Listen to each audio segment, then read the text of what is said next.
జగన్ మాజీ సిపిఆర్ఓ పూడి శ్రీహరిని కుప్పం పోలీసులు అదుపులోకి తీసుకున్నారు. బెంగళూరులో అదుపులోకి తీసుకున్న పోలీసులు కుప్పానికి తీసుకువస్తున్నారు. మరిన్ని డీటెయిల్స్ మా AP bureau chief Ramarao Reddy తెలుసుకుందాం. రామారావు. శంకరి, జగన్ మాజీ సిపిఆర్ఓ పూడి శ్రీహరిని పోలీసులు కుప్పంలో అదుపులోకి తీసుకున్నట్టు సమాచారం అందుతుంది. అయితే అతను ప్రస్తుత ముఖ్యమంత్రి చంద్రబాబు నాయుడు చేతిలో కత్తి పెట్టి ఒక పోస్టర్ ని సోషల్ మీడియాలో పోస్ట్ చేసిన దానికి సంబంధించి కుప్పంలో వచ్చిన ఫిర్యాదు మేరకు కుప్పం పోలీసులు కేసు నమోదు చేశారు.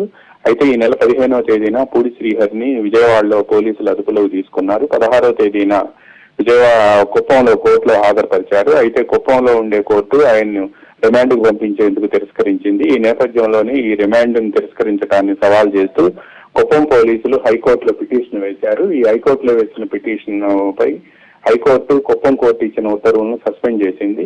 ఈ సస్పెండ్ చేసిన తర్వాత పూడి శ్రీహరి సస్పెన్షన్ ఉత్తర్వులపై నేపథ్యంలో తనకు అరెస్టు నుంచి రక్షణ కల్పించాలి అని చెప్పి ఆయన తరపు న్యాయవాదులు హైకోర్టును అభ్యర్థించినప్పటికీ హైకోర్టు దానికి తిరస్కరించింది. ఆ తర్వాత ఈ హైకోర్టు ఉత్తర్వులపై ఆయన వెంటనే సుప్రీంకోర్టుని ఆశ్రయించారు. సుప్రీంకోర్టు నిన్న అరెస్టు నుంచి రక్షణ కల్పించేందుకు గానీ లేకపోతే ముందస్తు బెయిల్ ఇచ్చేందుకు గానీ అంగీకరించలేదు. మీరు వెళ్లి హైకోర్టులోనే తెలుసుకోండి అని